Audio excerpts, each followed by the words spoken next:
राधा वल्लभ श्री हरिवंश, राधा वल्लभ श्री हरिवंश, राधा वल्लभ श्री हरिवंश।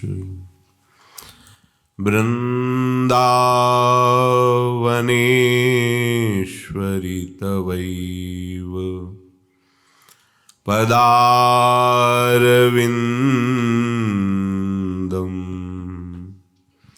प्रेमामृतैकमकरन्द रसौघपूर्णम्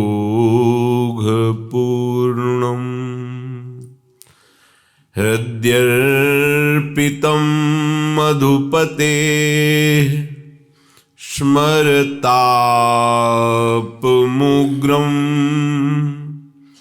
निर्वापयत् परमो शीतलमाश्रयामि। निर्वापयत् परम शीतल माश्रया। राधा राधा राधा राधा राधा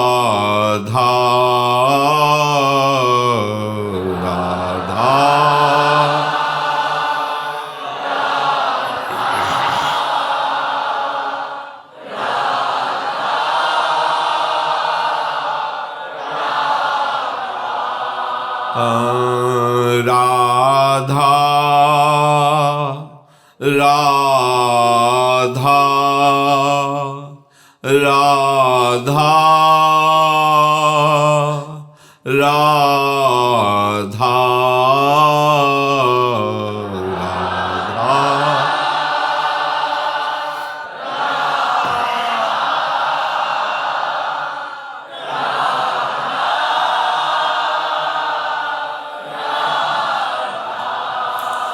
राधा राधा राधा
राधा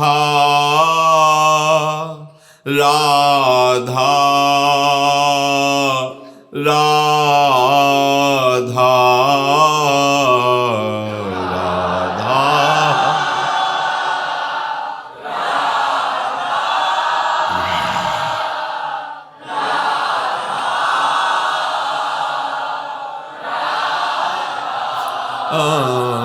राधा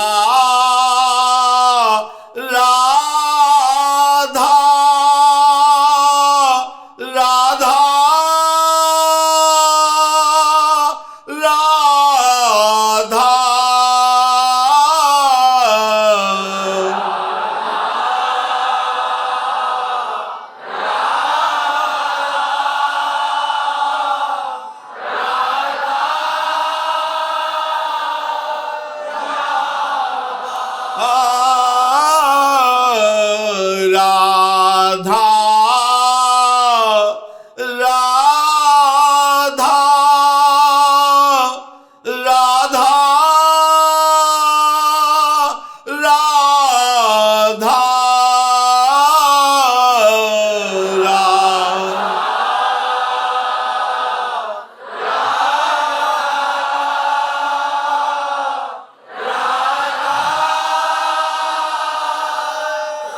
राधा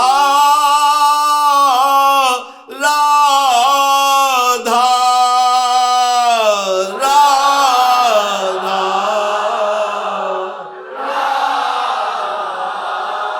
राधा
राधा राधा राधा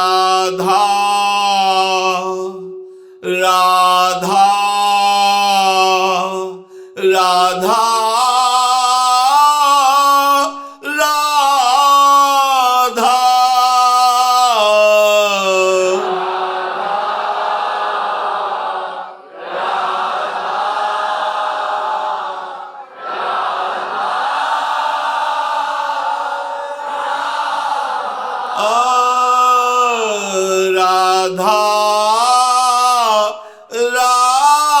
राधा राधा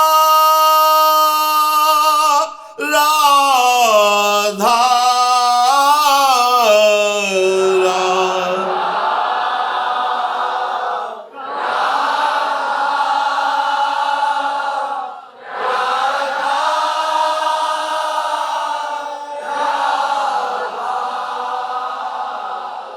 श्री राधा वल्लभ लाल की जय। परम सच्चिदानंद घन आनंद समुद्र प्रेम समुद्र ज्ञान वैराग्य भक्ति ऐश्वर्य अनंत शक्तियों के स्वामी प्रभु श्री कृष्णचंद्र जी अर्जुन जी को निमित्त बनाकर समस्त देहधारियों को ऐसा अमृतमय उपदेश कर रहे हैं जिनका श्रद्धा विश्वास पूर्वक श्रवण मनन और धारणा की जाए तो इसी जन्म में भगवदानंद में हम डूब जाएं, उस परम शांति को हम प्राप्त हो जाएं जिसकी हम जन्म जन्मांतर खोज कर रहे हैं। ऐसी परम शांति जहां किंचन मात्र कोई दुख नहीं, अशांति नहीं, बंधन नहीं, क्लेश नहीं, चिंता नहीं। प्रभु कह रहे हैं जो सुहृद में, मित्र में, वैरी में, उदासीन में, मध्यस्थ में, द्वेष में, संबंधियों में, साधु आचरण करने वालों में और पाप आचरण करने वालों में समान बुद्धि रखते हैं, वो भगवत प्राप्त हो जाते हैं, वो भगवत प्राप्त है। समान बुद्धि रखना ये बहुत कठिन बात है। साधु में तो हम भगवत भाव कर सकते हैं जिसके आचरण शास्त्र सम्मत जगत मंगल के लिए होते हैं, लेकिन असाधु में जिसके पापाचरण हैं, शास्त्र विरुद्ध आचरण हैं, उसमें भगवत भाव होना कठिन होता है, क्योंकि आचरणों की ही पूजा होती है। प्रगट में आचरणों की पूजा होती है, चरित्र की पूजा होती है। चाहे जितने ऊंचे कुल में जन्मा हो, बहुत विद्वान हो, लेकिन उसका चरित्र ठीक ना हो तो हमारे यहाँ उसकी पूजा प्रतिष्ठा नहीं की गई है। और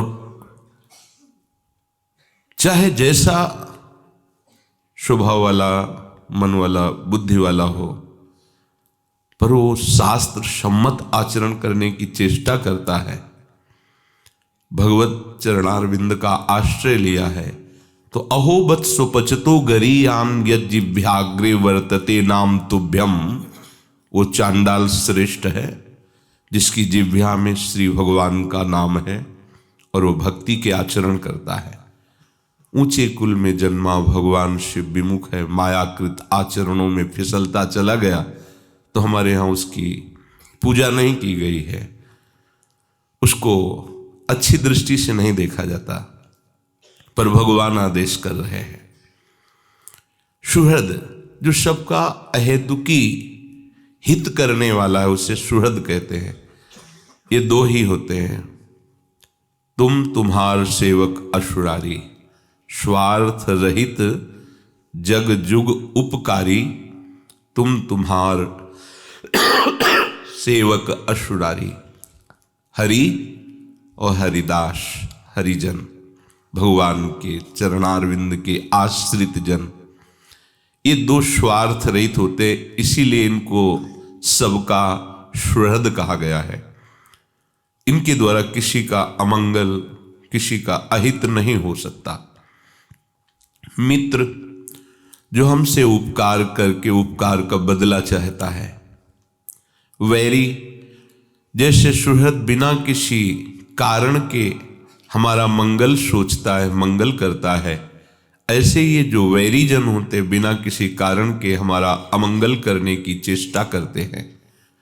उदासीन, ना हमारे अच्छे से मतलब है, ना बुरे से मतलब है। मध्यस्थ, वो हमारे बीच में आकर हमारा बीच बचाव करता है हमारा, और जो हमारे प्रति अमंगल वर्ताव करता है, उन दोनों को संभालने की कोशिश करता है, उसे मध्यस्थ कहते हैं। द्वेष, जो हमारी उन्नति को देखकर जलता है, द्वेष करता है। सगे संबंधी, शरीर के रिश्ते नातेदार, और साधु आचरण करने वाला, शास्त्र सम्मत आचरण करने वाला, पापाचरण करने वाला, शास्त्र विरुद्ध आचरण करने वाला, इन सब में एक ही भगवान है, ऐसी भावना रखनी ही पड़ेगी, तभी भगवत तत्व का अनुभव होगा। जब सब में प्रभु हैं, वास्तविक प्रभु ही हैं, इसमें कोई नई बात नहीं है। जब सृष्टि नहीं थी तो भगवान श्री कृष्णचंद्र जो स्वयं अपने श्रीमुख से कहते हैं कि मैं ही था। सृष्टि नहीं रहेगी जब, तब मैं ही रहूंगा। बीच में जो कुछ भास रहा है वो सब मैं ही मैं हूं, प्रभु स्वयं कहते हैं। वही आपको देखना है। ये देखने का आदेश है, बर्ताव का नहीं। ये देख वही सकता है जिसमें ये 6 बातें नहीं हैं। पहली बात, किसी को बुरा ना माने। दूसरी बात, किसी का बुरा ना करे। तीसरी बात, किसी के विषय में बुरा ना सोचे। चौथी बात, किसी में बुराई ना देखे। पांचवी बात, किसी की बुराई ना सुने। छठवीं बात, किसी की बुराई ना करे। यदि ये 6 बातें सुधार कर लो तो भगवत दर्शन करने की भावना में बड़ा सहयोग मिल जाएगा। सब में प्रभु हैं, ऐसा अनुभव करने के लिए पूरी सृष्टि में किसी को बुरा ना माने, किसी का बुरा ना करे। बुरा किसे कहते हैं? आत्मना प्रतिकूलानि परेशान न समाचरित। जो अपने को अच्छा नहीं लगता वो बर्ताव हम दूसरे के साथ ना करें। अगर हम वो बर्ताव करते हैं तो वो बुरा है। आत्मना प्रतिकूलानि, जैसे हमारी कोई बहन बेटी की तरफ देखे तो कैसा लगेगा? तो हम किसी की बहन बेटी की तरफ न देखें। कोई हमें गाली दे, कटुवचन कहे तो कैसा लगेगा? तो हम किसी को कटुवचन गाली ना दें। आत्मनः प्रतिकूलानि परेशान न समाचरित, एक इस शब्द में सब बात आ गई। किसी का बुरा ना सोचे, किसी में बुराई ना देखे, किसी की बुराई ना सुने, किसी की बुराई ना करें। ये 6 बातें यदि हमारी सुधार में आ गई तो हमारी बुद्धि पवित्र हो जाएगी। पवित्र बुद्धि से हम देख पाते हैं कि सब में हमारा प्रभु विराजमान है। बुराई देखेंगे, सुनेंगे, सोचेंगे, बोलेंगे तो हमारी बुद्धि अपवित्र हो जाएगी।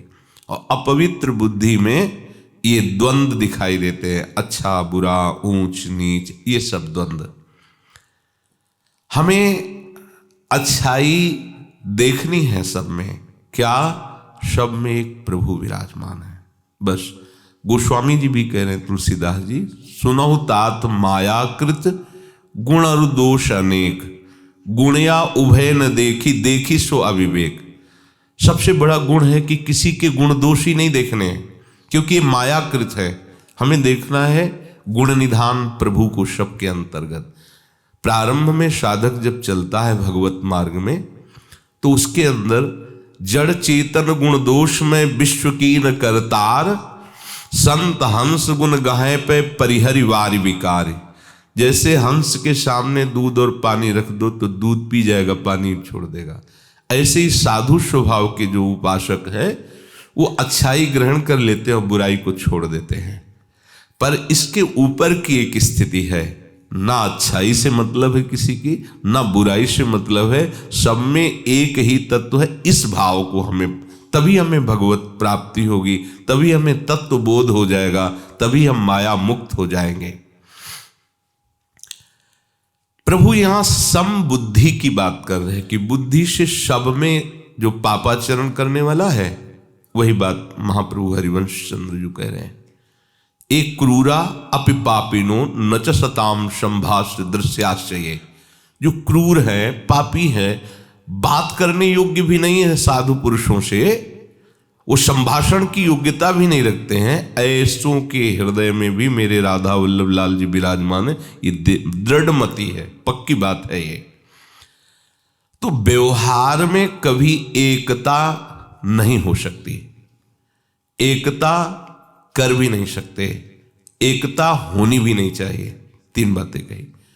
व्यवहार में कभी एक जैसा व्यवहार नहीं हो सकता सबके साथ, एकता करनी भी नहीं चाहिए और एकता हो भी नहीं सकती है। इसीलिए भगवान ने उसमें आगे कहा, पीछे जो श्लोक था, कि वही महात्मा है, वही भगवत प्राप्त है जो मिट्टी के ढेले पत्थर और स्वर्ण में सुहृद मित्र वैरी उदासीन मध्यस्थ द्वेष साधु और पापी में भी एक दृष्टि रखता है। दृष्टि रखता है, बर्ताव नहीं। अगर उस समदर्शी महात्मा के पास स्वर्ण या धन आया तो वो उसे अलमारी में ही रखेगा, फुटपाथ में नहीं फेंक देगा। महत्व तो नहीं है पर व्यवहार में नहीं आएगा। अगर कोई मिट्टी या पत्थर का ढेला तो उसको ऐसे ही किनारे रख देगा, लेकिन अगर स्वर्ण का या धन तो उसे अलमारी में रखेगा। अब आप उसे कहो उसकी प्रियता है, नहीं, उसके व्यवहार में भेद है। दृष्टि में एक है पर व्यवहार में भेद है। जैसे एक स्वर्ण की मूर्ति चतुर्भुज भगवान नारायण की है और एक स्वर्ण की आकृति बनाए हुए पूरे कुत्ते की है। दोनों में बराबर स्वर्ण लगा हो, 250-250 ग्राम, दोनों को स्वर्णकार के पास ले जाओ, दोनों को बेचो तो पैसा समान मिलेगा, क्योंकि 250-250 ग्राम दोनों में स्वर्ण बराबर लगा है। अब अगर आप कहें कि भगवान नारायण चतुर्भुज की भी वही कीमत जो कुत्ते की कीमत, तो कहेगा हम यहाँ कुत्ता और नारायण नहीं खरीद रहे, हम यहाँ स्वर्ण खरीद रहे हैं। हमारे तराजू के पड़ले में स्वर्ण की कीमत है, नारायण की और उसकी नहीं है, क्योंकि वो धातु को केवल खरीद रहा है। समझ रहे हैं? वो धातु पर दृष्टि रख रहा, बाहरी आकृति पर दृष्टि नहीं रहा। वो मूल्य उसका धातु का है, स्वर्ण का है। ये हुई कीमत, समान कीमत। समान शब्द में परमात्मा शक्ति विराजमान। अब पूजा में चतुर्भुज नारायण के सिंहासन में विराजमान करेंगे। कीमत दोनों की है, बराबर है, धातु दोनों में बराबर लगी हुई है, लेकिन व्यवहार दोनों में बराबर नहीं करेंगे। भगवान श्री हरि की चतुर्भुज रूप की स्नान आदि करा के चरणामृत लेंगे, आरती करेंगे, भोग लगाएंगे, लेकिन कुत्ते की मूर्ति को तो नहीं करेंगे ना। व्यवहार तो एक जैसा नहीं हो सकता, कीमत एक जैसी है, सब में स्वर्ण धातु दोनों में लगी। ऐसे ही जो भगवत भक्त महात्मा है वो सब में अपने प्रभु को देखता है, सब में अपने एक ही सामर्थ्यवान प्रभु सब में विराजमान है। व्यवहार समान नहीं, चाहे वो दुष्ट हो चाहे वो महात्मा हो, सब में हमारे श्री भगवान विराजमान है। आगे प्रभु कहते हैं कि जो योगारूढ़ है अर्थात समता को प्राप्त है, अर्थात भगवत भाव में दृढ़ हो चुका है, वो अपरिग्रह होता है। और जिसको दृढ़ होना है उसे अपरिग्रह होना पड़ेगा। योगी युंजीत सतत मात्मानं रहसि स्थितः एकाकीयत चित्तात्मा निराशीर परिग्रह। अपरिग्रह भोग बुद्धि से कोई भी भोग सामग्री संग्रह न करने वाला, निराशी इच्छा रहित, यत चित्तात्मा अंताकरण को वश में रखने वाला योगी, योगारूढ़, एकाकी अकेला, रहस्य एकांत में स्थित मन को निरंतर आराध्य देव में लगाने वाला सिद्ध पुरुष कहा जाता है। ऐसा करोगे तो आपकी उपासना उपास्य देव के समीप पहुंचा देगी। अपरिग्रह हमारी चित्त वृत्ति सदैव भोगों में जाती रहती है। परिग्रह माने होता है लेना, संग्रह करना। जो हमें अच्छी चीज लगती है, अच्छी वस्तु, व्यक्ति, स्थान, वो ऐसा लगता है इसका सानिध्य हमारे पास बना रहे, ये बाहरी वृत्ति है। जो हमें अनुकूल पड़ता है, व्यक्ति या वस्तु या स्थान, जो भी, तो हमारे अंदर एक राग वृत्ति है, उसका स्वभाव होता है उसको अधिक से अधिक अपने पास रखना। जो प्रिय वस्तु, प्रिय व्यक्ति, प्रिय पदार्थ, जो भी, उसको ऐसा लगता है ये अधिक मात्रा में हो और हमारे पास हो, हमसे कभी दूर ना हो। अगर ये वृत्ति रहेगी तो प्रभु हमारे पास रहें, प्रभु हमसे कभी दूर ना रहें, ये बात आपके हृदय में नहीं आ पाएगी। देखो, कभी कभी कोई बड़े तार्किक बुद्धि के जन होते हैं, वो प्रश्न करते हैं जैसे कि हम राधा राधा बोले पर हमारे कोई करंट तो लगा नहीं। देखो, भगवान सबके हृदय में है, ये शास्त्र सम्मत बात है। अनंत सूर्यों जैसा प्रकाश उनके श्री चरणों से निकलता रहता है। ज्ञान के समुद्र हैं, आनंद के समुद्र हैं, पर आप तो दुखी हो ना। आपके हृदय में ही वो बैठा हुआ है, आपको अनुभव नहीं हो रहा, ना तो ज्ञान का, ना तो प्रेम का, ना आनंद का, वो है हृदय में। तो क्या आप कहोगे भगवान हमारे हृदय में नहीं है? अगर होते तो आनंद समुद्र है, सच्चिदानंद में अनुभव में आ जाते। नहीं, वो हैं, पर आप प्रभु में नहीं हो। आप जगत में हो, शरीर में हो, इंद्रियों में हो, अंतःकरण में तदात्म भाव करके भोगों में विचर रहे हो। इसलिए पानी में मीन पियासी, मुझे सुन सुनी आवे हासी। आपका जो परम सुहृद स्नेही संबंधी ईश्वर है, हरि है, आपने उससे प्यार नहीं किया, शरीर से प्यार किया है, भोगों से प्यार किया है, शरीर संबंधियों से, इसीलिए आपको अनुभव में नहीं आ रहा।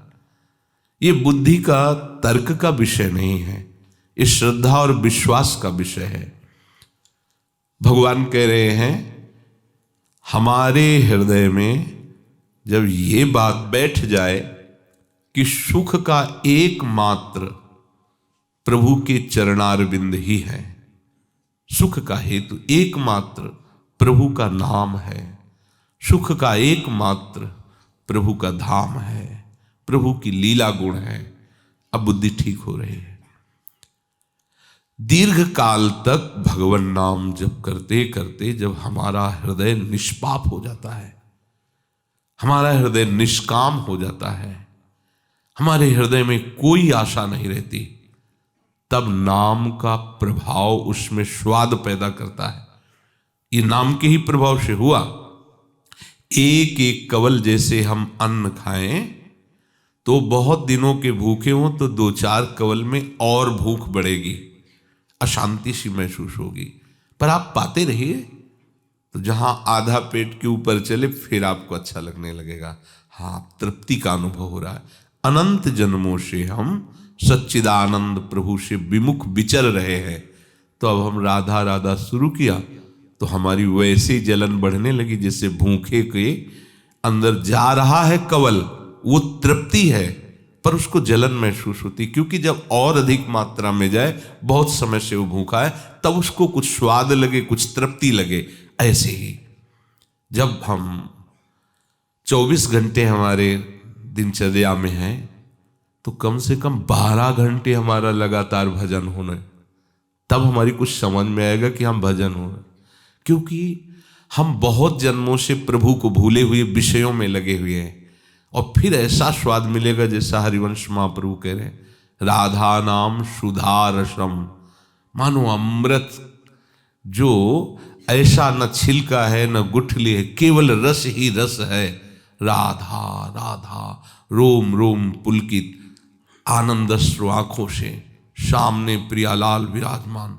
आप करके तो देखो, महापुरुषों ने वर्णन किया, नाम जप करोगे तो नाम तुम्हारे अनर्थ का पहले नाश करेगा, अशुभों का नाश करेगा, मन की मलिनता, कामना, वासना, इनका नाश करेगा। फिर नाम का जो अगला सोपान प्रकट होता है वो महाआनंदमय होता है। ये तर्क के द्वारा नहीं जाना जा सकता, इस श्रद्धा और विश्वास के द्वारा माना तो फिर हम जाना, अगर माना ही नहीं तो फिर जाना क्या। तो प्रभु यहां कह रहे अपरिग्रह, अपने को सुख बुद्धि किसी व्यक्ति में, किसी वस्तु में, किसी पदार्थ में लगाना अपने को दुख में फंसाना है। समझ लीजिए, किसी भी वस्तु, व्यक्ति, स्थान की अधीनता आपको क्लेश, अशांति, बंधन देगी यदि आपने उसमें सुख बुद्धि किया है। हमारी मांग स्वतंत्र सुख की है, परतंत्र की नहीं। हम जब किसी विषय को भोगते हैं तो उसके स्वामी नहीं होते, उसके दास होते, उसके गुलाम होते हैं, उसके अधीन होते हैं। विषयों के परिवर्तनशील नाशवान पदार्थों के अधीन होने वाला कभी सच्चिदानंद सुख का अनुभव थोड़ी कर सकता है। इसीलिए श्री भगवान कह रहे अपरिग्रह, अपने लिए सुख बुद्धि से कोई भी भोग सामग्री का संग्रह करने की भावना अंदर नहीं होनी चाहिए।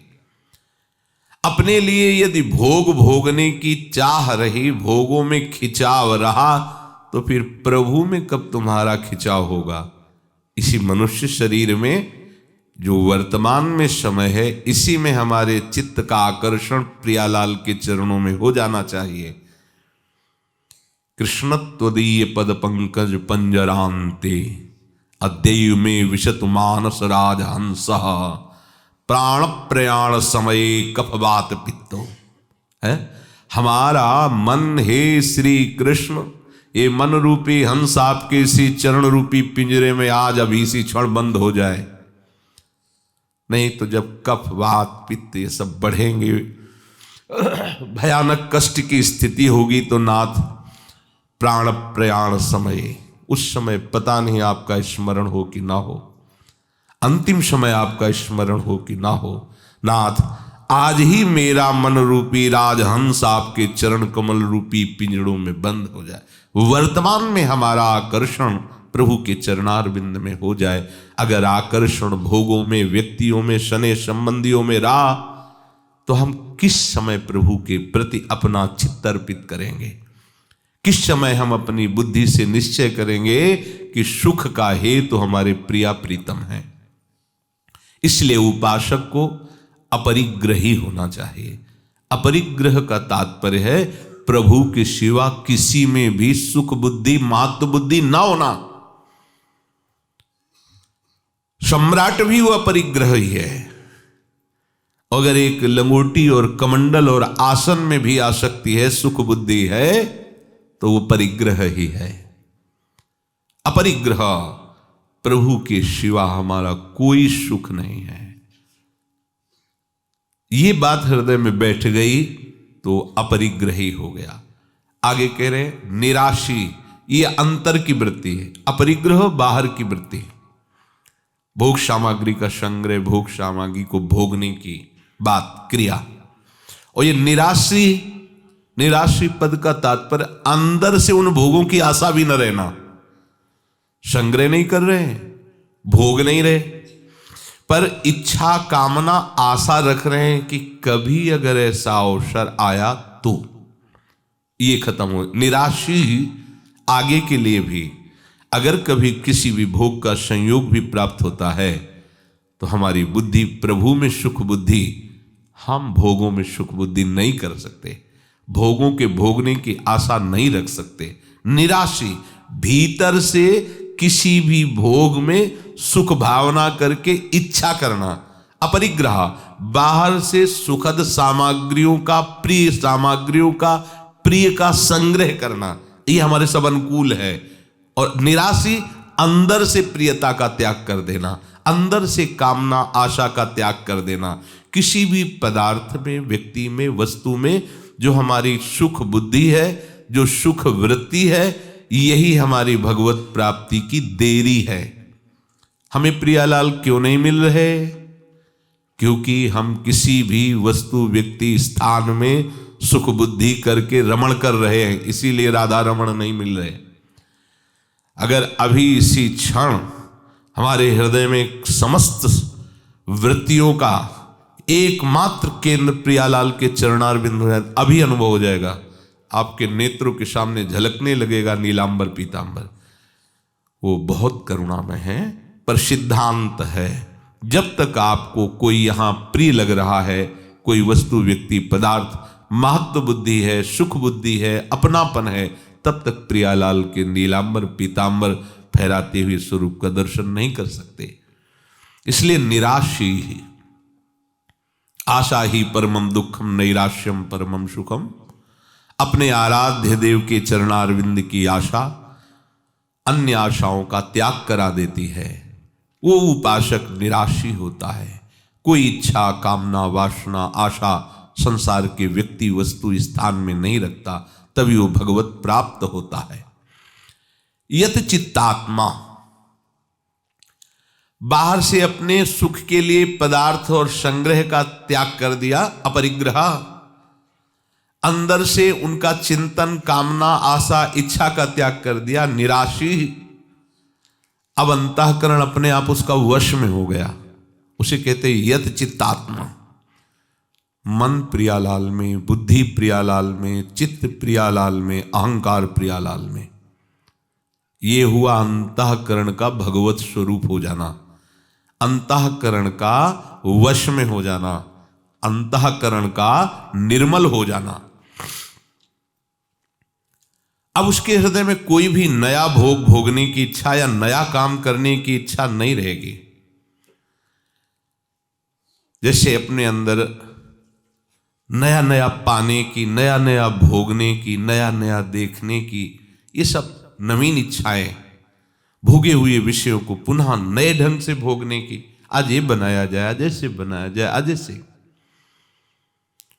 उस उपासक की वृत्ति रहती है नया नया, लेकिन पार्थिव सृष्टि में नहीं रहती। वो नयो नेह नवरंग नयो रस, नवल श्याम वृषभानु किशोरी, नव पीतांबर नवल चूनरी, नई नई बूनन भींजत गोरी, वो ये देखता है। अगर इधर की नए नए भोगों की चाट है, इच्छा है, कामना है, तो अंतःकरण वश में नहीं है। अंतःकरण वश में नहीं तो हम अंतःकरण के अधीन हैं। अधीन है तो विषयों की तरफ ही हमारी गति होगी, प्रभु की तरफ नहीं। जब तक हमारे अंतःकरण की प्रभु की तरफ पूरी की पूरी सन्मुखता नहीं होगी, तब तक हम ये अनुभव नहीं कर पाएंगे, नयो नेह नव रंग नयो रस नवल श्याम वृषभानु किशोर, इनका अनुभव नहीं हो पाएगा। यत चित्तात्मा, अगर शरीर के सुख की, आराम की, नींद आदि की और नाना प्रकार की रसेंद्री की भोगों की, जनेन्द्री की भोगों की ये वृत्ति अंदर है, तो प्रियालाल का चिंतन किस वृत्ति से होगा? खान पान सुख चाहत अपने, तिनको प्रेम छुअत नहीं सपने। स्वप्न में भी प्रेम का जागरण नहीं होता। ये जीवन प्रियालाल के लिए है, इसलिए यत चित्तात्मा, हमारी तृप्ति प्रियालाल से होगी, भोगों से आज तक नहीं हुई, जगत के व्यक्तियों से आज तक हमारी आशा पूर्ति नहीं हुई। ध्यान दीजिए, कितने जन्म हो गए, कितने मित्र मिले होंगे, कितने परिवार मिले होंगे, कितने भोग भोगे होंगे, आज वैसे ही खाली हैं, कोई नहीं है।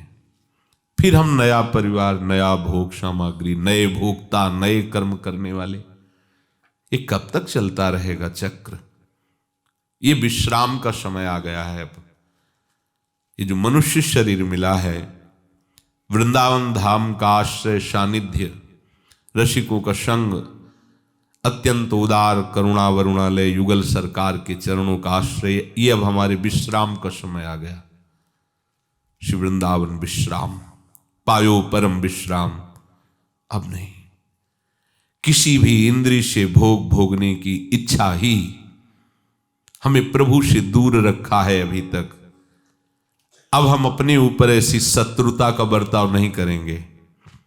अब हम इसी जन्म में अपने प्रीतम को प्राप्त करेंगे। प्रिया लाल के चरणों के समीप हम अपने आप को सेवारत देखना चाहते हैं। योगी ऐसी बात हृदय में आने पर उसका ध्येय बन जाते हैं श्यामा श्याम। जिसका ध्येय श्यामा श्याम बन गए हैं उसे योगारूढ़ कहा जाता है। ये ध्येय न सिद्धियों में फंसने देगा, भोगों की तो बात जाने दो। जिसका ध्येय श्यामा श्याम हो जाते हैं, जिसके अंदर ये बात बैठ जाती मुझे श्यामा श्याम चाहिए, तो इस चाहत में इतनी सामर्थ्य है कि ना तो भोगों में फंसने देता है और ना सिद्धियों में फंसने देता है। अभी वो अंतःकरण की स्थिति नहीं आई जिसमें सिद्धियां आती हैं, जिसमें सिद्धियां बाधा पहुंचाती हैं। अभी तो फिसले पड़े हैं वहीं बहुत नीची धरा पे। ये जब ऊंचाई पर उपासक चढ़ता है तब ये बाधाएं आती हैं। सिद्धियां आदि नाना प्रकार के चमत्कार, वो उनकी तरफ ना देखते हुए श्यामा श्याम की तरफ बढ़ता है। यहां तक कि सिद्धियों की क्या बात है, मोक्ष 5 प्रकार के उसके सामने आते हैं पर वो स्वीकार नहीं करता। दीयमानम न गृह्णन्ति बिना मत सेवनम जनाहा। जो मेरे जन हैं वो मेरे सानिध्य और सेवा को छोड़कर मोक्ष भी नहीं चाहते। जिसका लक्ष्य श्यामा श्याम है उसमें ऐसी सामर्थ्य आने लगती है कि भोगों की क्या बात, वो सिद्धियों को भी स्वीकार नहीं करता है। उसी को योगी कहते हैं, योगारूढ़ कहते हैं। जिसका लक्ष्य एकमात्र श्यामा श्याम, जिसके सुख का विधान एकमात्र श्यामा श्याम से। एकाकी, बहुत मंगलमय वचन है प्रभु के। ऐसा उपासक सदैव अकेला रहता है। अकेले रहने का मतलब शरीर सानिध्य की बात नहीं है, अंदर की बात है। आप अकेले कमरे में बैठ जाओ, बंद करके देखो कितना प्रपंच में बैठे हो। अंदर झांक के देख लो, कितने लोग आ रहे हैं जा रहे हैं आपके हृदय रूपी धर्मशाला में, कितने विषय आ रहे हैं जा रहे हैं, कितना राग द्वेष समटा, आप देख लो अंदर बैठे हैं। हम एकाकी शब्द, एकांत शब्द सुनते ही मन में आता है कोई ऐसी गुफा हो जहां बंद करके चुपचाप बैठ जाए, कोई देखे ना, कोई सुने ना। ये बहिर्मुख की बात है। अंतर्मुख झांक के देखो, आप कहीं भी भाग के चले जाओ, भूताकाश से तो छुप सकते हो, लेकिन चित्ताकाश से कहां छुपोगे। एक संसार यहां बसा हुआ है, बाहरी तो भाग सकते हो, अंतर से कहां भागोगे। जहां बैठो वही प्रपंच। अंदर देखो ना, जाग के देखो ना, अंदर के प्रपंच से जो अलग हो गया उसे कहते एकाकी, अकेला। एक में जिसका चित्त लीन है उसे एकाकी कहते हैं। प्राय बहिर्मुख उपासक एकाकी का शब्द का अर्थ लेता है एकांत। एकांत को सीधे ले जाता है बहिर्मुख वृत्ति से, किसी गुफा में, किसी नदी के किनारे, ऐसा किसी जंगल में कहीं भाग के जाओ। अनंत जन्मों में भोगों को भोगने का निश्चय करने वाली बुद्धि और भोगों का संकल्प बनाने वाला मन और भोगों का चिंतन करने वाला चित्त और मैं भोगता हूं ऐसा अहंकार, ये चारों तो तुम्हारे साथ ही रहेंगे ना। तो पूरी सामग्री तो आपके पास है, पूरी सृष्टि आपके पास है। अब एकांत आप कहां हैं? पूरे प्रपंच में हैं आप। एकांत हैं गौर श्याम चरणारविंद। आप हजारों के बीच में हैं और आपका चित्त प्रियालाल में रमा है। अब आप एकाकी हैं, आप एकांत हैं। प्रियालाल के नाम में, रूप में, लीला में, धाम में। बाहरी एकांत भी सहयोगी है, लेकिन अगर आपकी चित्तवृत्ति प्रभु में नहीं लगी तो प्रमाद स्थिति, असाधन क्रिया और नाना प्रकार की बहिर्मुखता की वृत्तियां जागृत हो जाती हैं, क्योंकि उस समय उनको समय मिलता है निकलने का अंदर से। जब हम कार्यरत होते हैं, क्रियारत होते हैं, तो उनको समय नहीं मिलता, वो संग्रह होता रहता है। असत क्रिया या सत्क्रिया दोनों का संग्रह होता रहता है। और जब शांत बैठते हैं, एकांत जिसे कहते हैं, उस समय वो सब अपनी अपनी अंदर जो छुपी वृत्तियां बाहर फेंकने लगती हैं। अब उस समय उपासक घबरा जाता है, ये सब क्या है? पहले ऐसा नहीं था, जब हम बैठने लगे तभी ऐसा होने लगा। सच्चा एकांत है प्रभु के चरणारविंद के चिंतन में डूबना, और ये अभ्यास से होता है। ये बाहरी एकांत में बैठने से नहीं होता। ये सब करके देखा है। एकांत में बैठने से भजन नहीं होता, भजन करने से एकांत का अनुभव हो जाता है। भजन चल रहा है, हमें साउंड से बहुत विक्षेप होता था। अच्छा, साउंड पहले इतने बड़े बड़े दूर से लगते थे कि किलोमीटरों तक। तो जिसे जो आश्रम था, तो अगर कोई दूर कहीं बजा रहा है, कहीं रात्रि में खुले में ऐसे सुना, तो आवाज विक्षेप। जीवन में इस पर हम कैसे, कहाँ गुफा में घुसे? और जब मंत्र सुन रहे हैं, अब कोई ढोल बज रहा है, कोई साउंड में गाना बज रहा है, कोई कुछ बज रहा है, कुछ भी, बड़ा विक्षेप होता।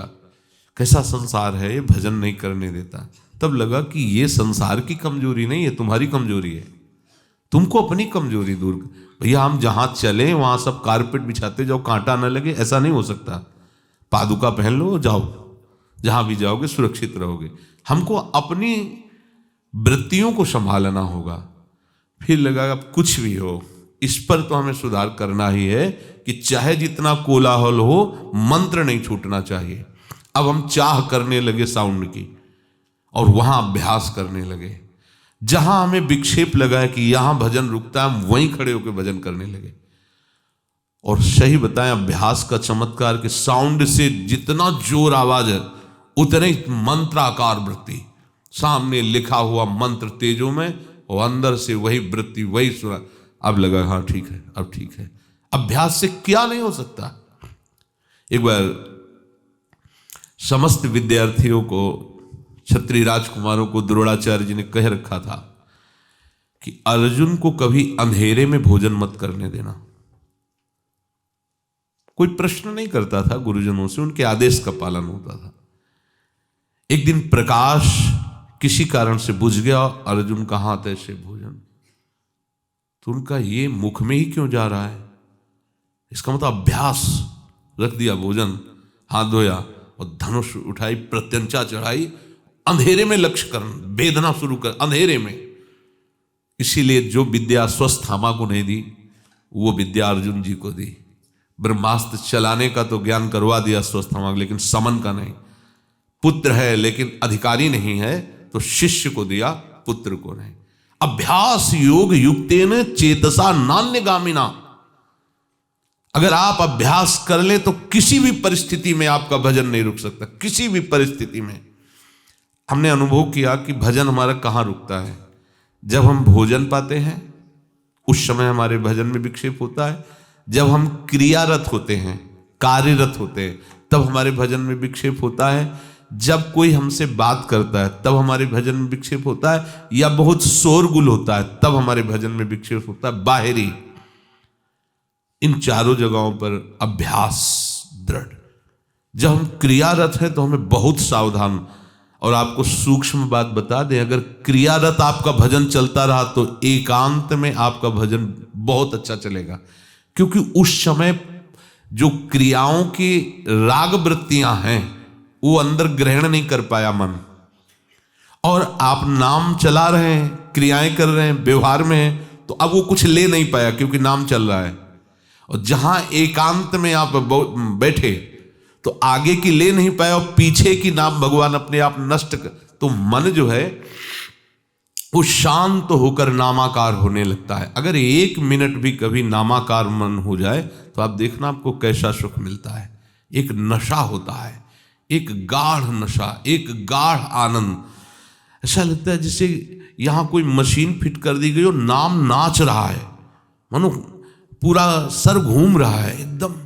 एक वो वाणी के द्वारा बता ही नहीं सकते, एक बस वो चल रहा है, चल रहा है। ये जितने बड़े बड़े महापुरुष संत जन हुए ये विशेष अमृत सुख में डूबे रहे हैं। हम लोग विषय सुख के भोक्ता बन रहे हैं और अमृत सुख को त्याग रहे हैं। अगर इस अमृत सुख का अनुभव हो जाए तो सच्ची मानो जीवन कृतार्थ हो जाए। अभ्यास, एकाकी को हम कहीं एक कमरे की तरफ ना लें, कहीं एक गुफा की तरफ ना लें। ये भी थोड़ा समय के लिए ठीक है, लेकिन एकाकी का सही अर्थ है अपने आराध्य देव के सिवा और कोई चिंतन ना होना। इसे एकाकी कहते हैं, इसे एकांत कहते हैं। यही एकांत देश है प्रियालाल के चरणारविंद, जहां और कोई चिंतन ना हो। रहस्य स्थितः, उपासक को चाहिए कि सदैव एकांत में स्थित रहे, सदैव अपने प्रभु के चरणों में। देखो, सावधान होकर हर क्रिया उपासक की होती है। आप उठे, भगवत स्मरण परायण। पहले देखो भगवत स्मरण चल रहा है कि नहीं चल रहा है, कोई जल्दीबाजी नहीं, हाँ चल रहा है, ठीक। अब आप अपनी दिनचर्या, शौच, स्नान, आप शौच में बैठे नाम चल रहा है ना, हाँ चल रहा है। अंदर अपने खुद जांच करो, आराम से कुल्ला किया, स्नान किया, कपड़े बदले, कपड़े पहन, एक बार भी नाम नहीं छूटा, बराबर चल रहा है। आए, तिलक लगाए, जैसे जो भी दिन नाम चल रहा है। आप देखोगे आपको ये मांग ही खत्म हो जाएगी कि मैं बैठूं। आपको लगेगा कि हर समय जो काम होना चाहिए, ठाड़े बैठे परे उताना, कबीर कायम रहें ठिकाना।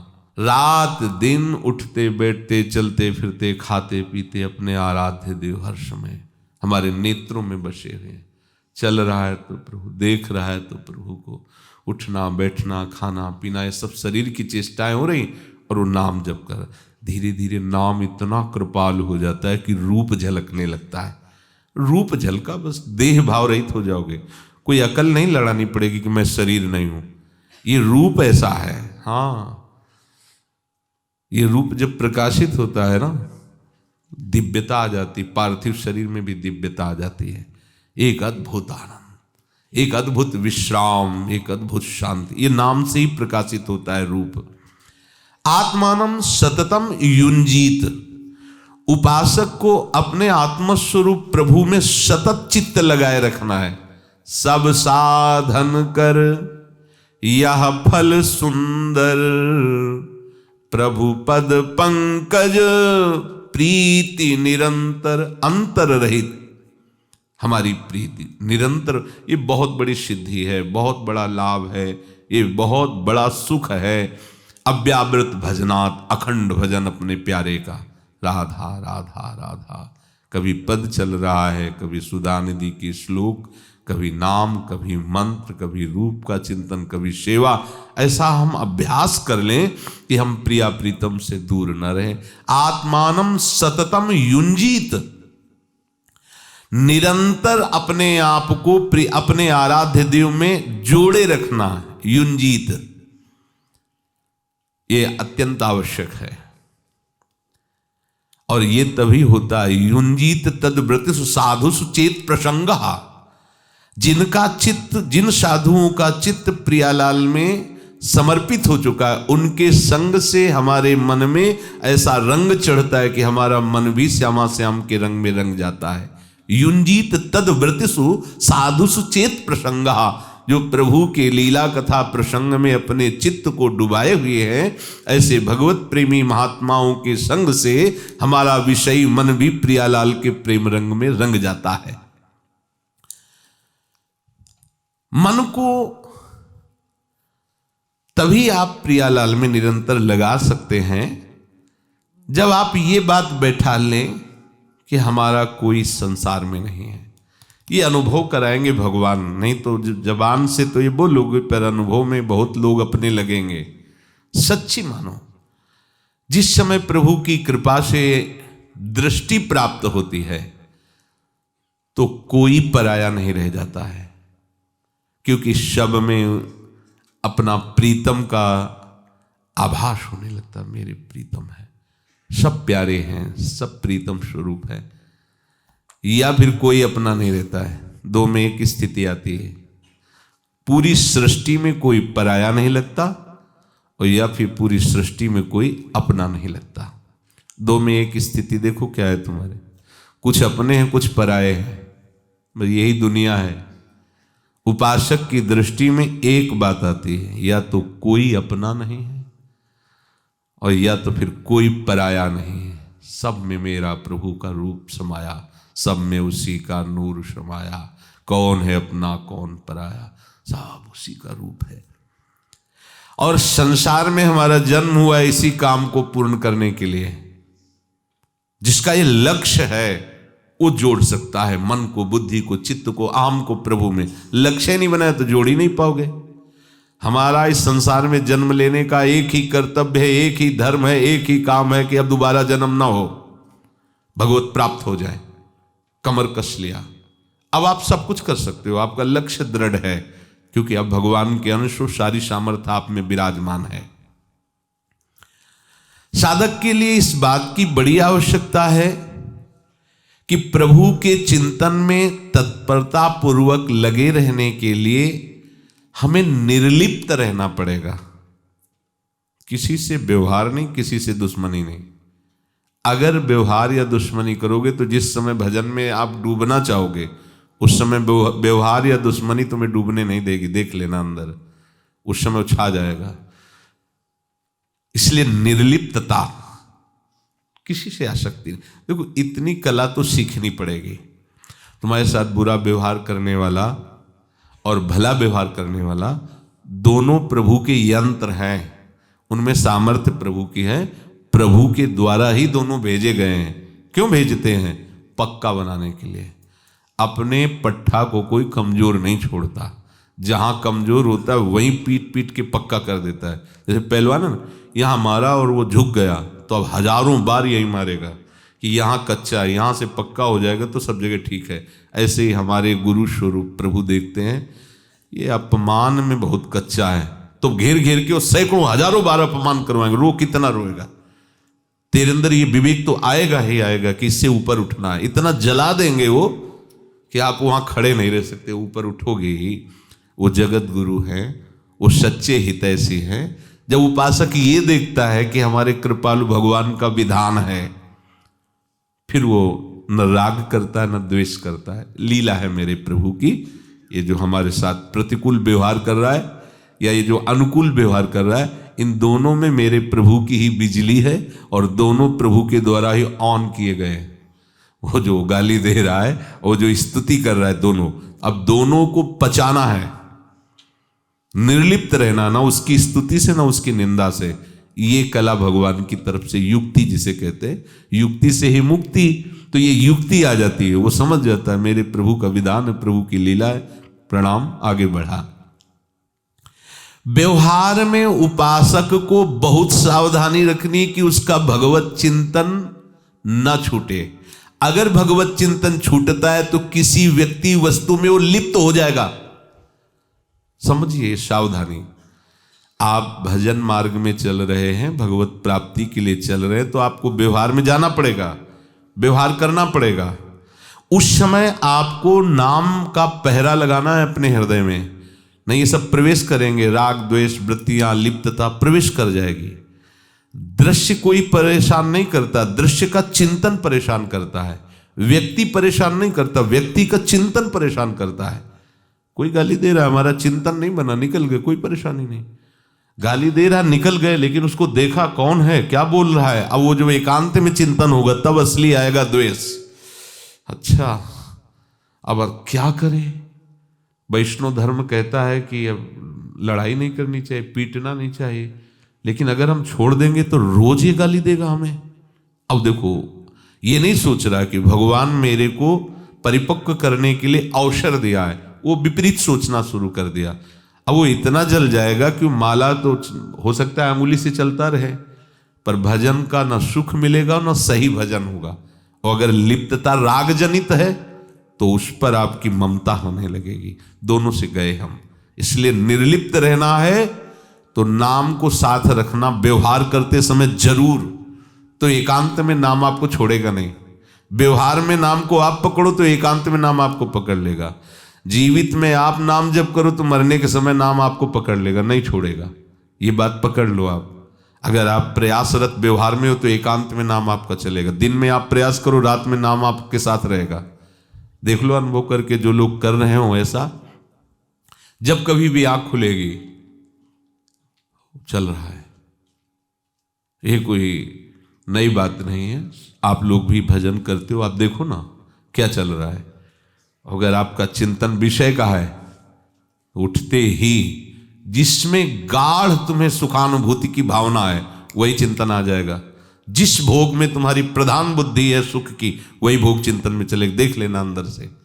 अगर नाम आप दिन भर चलाए हो ना, तो आप देखना सोते समय और जगते समय कैसा मंगल में नाम चलता है, कैसा चलता है।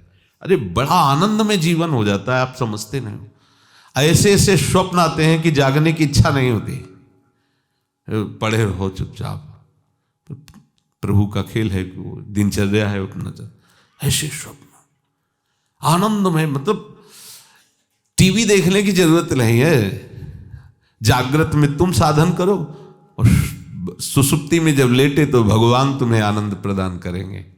ऐसे महात्माओं के दर्शन, ऐसा उपदेश, ऐसी रूप माधुरी, ऐसी घाटियां, ऐसे वन, ऐसे कुंज कि आप उन्मत्त हो जाओगे जगने पर। वो हो ऐसा आनंद प्रभु का। आप जुड़ो तो, चित्त को जोड़ो तो, और कहीं लीला स्फुरित हो गई फिर तो बात बन गई। फिर क्या कहना। और ये सब इसी जन्म में स्फुरित होना है। पहले तो ये बात छोड़ दो कि हम में ये नहीं हो सकती। ये बात बिल्कुल गलत है। तुम में वही भगवान विराजमान है, तुम में वही सामर्थ्य विराजमान है जो बड़े बड़े महापुरुषों के हृदय में है। भगवान सम है, इसलिए सबके हृदय में सम रूप से पूरी शक्ति लेकर विराजमान है। अब आप जागृत करो, नाम जप के द्वारा अपने प्रीतम की शक्ति को समझो, नाम जप के द्वारा प्रीतम से अपना संबंध समझो, तभी आप आनंदमय हो जाओगे। ये संसार की लिप्तता ही हमारा भजन नहीं होने देती, और हम व्यवहार में भजन भूल जाते हैं। व्यवहार की एक सामर्थ्य है, उसका पूरा का पूरा प्रयास रहता है भजन छुड़वाना। और भक्ति की एक अलौकिक सामर्थ्य है, उसका पूरा का पूरा प्रयास रहता है भजन करते रहना, भजन निरंतर बन। ये अभ्यास में लाइए। आपका व्यवहार भजन शून्य नहीं होना चाहिए, व्यवहार में भी भजन होना चाहिए। जब कोई बात करे तो आप जो है राधा राधा अंदर चला, उसको ज्यादा बोलने दो।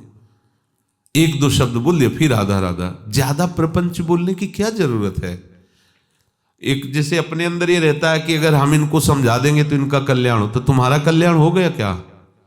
तुम्हारी समझ पहुंच गई जहां पहुंचना चाहिए? जब तुम्हारी नहीं पहुंची तो उसको हम यही देखते हैं, हम अपने को ये नहीं देख रहे कि कहाँ स्थिति है। और वो बात हम कह रहे हैं, इससे तुम्हें ऐसे भगवत प्राप्ति हो जाएगी। समझ रहे हो, सामने वाले को भगवत प्राप्त ऐसे करा रहा है, ऐसे यार। ये क्या हो रहा है? अहंकार का पोषण हो रहा है, अहंकार का पोषण। मुझे ज्ञान है, अगर ऐसे हो जाती तो आप क्यों नहीं कर लिए? ये बड़ा विचित्र संसार का खेल है। पोस्टर लगा हुआ है, सारे दुख दोषों को मिटाने के लिए आप आइए। घोड़े की नाल की अंगूठी, ये वो, उसका पंजा, उसका ये दुनिया का प्रपंच रखे हुए वो, और कहाँ बैठा है? फुटपाथ में। आशा क्या कर रहा है? 2 रुपये 10 रुपये बच जाएंगे। और बातें क्या कर रहा है? जिंदगी भर का दुख मिटाने का ठेका ले रहा है। भैया जब इतनी औषधियां, इतने सिंह का पंजा, क्या क्या दुनिया को सब रखे हो, तो आपको अरबपति बन जाना चाहिए। फुटपाथ में बैठने क्या? और इतना दिमाग अपने लोगों का गिरा हुआ है कि हम वहीं बैठ जाते कि शायद हमारे भाग्य खुल जाए। एक घोड़े की नाल की अंगूठी पहनने से हमारे भाग्य खुल जाए, और सैकड़ों वो रखे हुए, उसके भाग्य में कोई फर्क नहीं पड़ रहा। तुम्हें समझ में नहीं आ रहा? बैठे हैं पूरा हाथ का पंजा लगाए ऐसे, भाग्य रेखा, तुम्हारे भाग्य देख। उनसे कहो कभी अपने भाग्य पढ़ के देखो, तुम्हारे भाग्य में क्या लिखा? फुटपाथ में बैठ के 2-2 रुपये की तरफ देखना। अरे अनंत ईश्वर सामर्थ्यशाली प्रभु के तुम भी अंश हो। अगर उनका निरंतर चिंतन करो तो जो ब्रह्मा को भी वैभव नहीं प्राप्त हो तुम्हें प्राप्त हो जाए, जो ब्रह्मा को भी सुख नहीं प्राप्त हो तुम्हें प्राप्त। ये हमारे अंदर एक उपदेश करने का नशा होता है। हम दूसरे को समझाना चाहते हैं, दूसरे को उपदेश देना, दूसरे को भगवत प्राप्त कराना है। हम जैसे सुधरना नहीं है, हमें दूसरे को सुधारना है, दूसरे को उपदेश देना है। ये अहंकार की लीला है। सच्चे उपासक को इस बात में नहीं फंसना चाहिए। कोई तुमसे बात कर रहा है, संतों से जो सुना है कम शब्दों में, अगर लगता है आरत है, अधिकारी है, तो बोल दिया, राधे श्याम, राधा राधा राधा। हमें अपने प्रीतम के चिंतन, और आपका ये स्वभाव उसके ऊपर प्रहार करेगा। अगर कोई कहे कि तो फिर आप जगत के किस काम में आते हो, यही चेष्टा उसके अंदर, अगर वो सच्चा उपासक बनना चाहता है तो आपकी ये चेष्टा मुंह से नहीं बोले, लेकिन आपका आचरण उसके अंदर भजन कराने लगेगा। ये आपका उदासीनता, ये आपकी भजन की प्रीता उसके हृदय में शासन कर देगी। और खुद भजन नहीं है तो उपदेश देते रहो, ना तुम्हारा मंगल होगा ना उसका मंगल होगा। साधक को सबसे बड़ी आवश्यकता व्यवहार में अपने आराध्य देव की चिंतन करने की वृत्ति। चिंतन अगर व्यवहार में हुआ तो एकांत में आपका स्वयं चिंतन सही हो जाएगा। यदि उपासक जब भजन में बैठता है और वो अभी अमुक काम करना है, उनसे इतना लेना है, इतना देना है, अमुक जगह जाना है, अमुक से मिलना है, ये सब बातें जमाए रखेगा, मन से इनका संकल्प विकल्प करेगा, तो फिर भजन किसका होगा? भजन किसका होगा? जिनका तुम चिंतन कर रहे हो उसी का भजन हो रहा है। वस्तु, व्यक्ति, स्थान का तो ये तो आता है क्योंकि अंदर सामग्री जमा है। अब आपकी यहां प्रवीणता होनी चाहिए। सामने नाम, आंख बंद करो या खुला रखो, ये इधर से सब प्रपंच की आवाजें अंदर ही आ रही हैं, बिल्कुल ध्यान मत दो, इनकी बातों को ध्यान मत दो। मन बुद्धि जो आपके अंदर से फेंक रहे हैं, बिल्कुल तटस्थ हो जाओ, उदासीन हो जाओ, ना अच्छा ना बुरा, और नाम में धीरे धीरे नष्ट हो जाएगा और आपका मन नाम में डूबने लगेगा। साधक की शिकायत रहती है कि प्रभु में मन नहीं लगता। इसका क्या कारण है कि प्रभु में मन नहीं लगता? इसका कारण है कि साधक संसार से संबंध तोड़ नहीं पा रहा है। बस इतनी बात है। सबकी ममता ताग बटोरी, मम पद मन ही बांध बर डोरी। प्रत्युत वो एकांत में बैठकर संसार से ही संबंध जोड़ता है। आप ध्यान से देखना, एकाग्रता पूर्वक जब आप भजन में बैठोगे तो 2 ही क्षेत्र आपके अंदर आएंगे, प्रिय और अप्रिय, राग और द्वेष। व्यक्ति, वस्तु, स्थान, भीड़ लग जाएगी। वो मन आपको घसीट के राग में लगाएगा या द्वेष में लगाएगा। चतुरता यही है कि उसमें आपको नहीं लगना, उसको भजन में लगाना है। भजन में लगाने का तात्पर्य है जो नाम चल रहा है बार बार मन को हटा हटा कर जिस विषय में, जिस व्यक्ति में, जिस पदार्थ में जाए अपने प्रिय। एक दिन ऐसा आएगा, सच्ची मानो, देखो अब भी वो आपका साथ दे रहा है। जिसने नियम ले लिया है कि मैं 30 मिनट भजन करूंगा और कुछ महीने वो 30 मिनट भजन करे, फिर उस 30 मिनट में कोई उसको अगर विघ्न डाले, अब उसको बर्दाश्त नहीं। वो कहेगा 24 घंटे में हम 30 मिनट बैठते हैं, इस समय आप हमसे मत बोलिए। मतलब राजी होने लगा मन, भजन के लिए राजी होने लगा। वो परेशान हो जाएगा अगर उस 30 मिनट में कोई उससे प्रश्न उत्तर, कोई क्रिया, कोई बात, वो वही मन जो 1 मिनट भी राजी नहीं था 30 मिनट राजी हो गया। अब वो घर वालों से भी बिगड़ जाएगा, देखो हम सब काम करेंगे लेकिन इस 30 मिनट में हमें कोई डिस्टर्ब ना करे, क्योंकि हम, ये बहुत बड़ी बात हो गई। आप सत्संग आते हैं, आपका मन आपके खिलाफ हो सकता है, परिवार खिलाफ हो सकता है, शरीर खिलाफ हो सकता है, लेकिन आप यदि सत्संग में रति करते हैं तो बीमार भी होंगे तो ऐसा लगेगा ले चलो बाहर हमें कुर्सी में बैठा लें, हम कानों में तो पड़ता रहेगा। हमारा मन राजी हो गया सत्संग के लिए, हमारा मन वृंदावन के लिए राजी हो गया।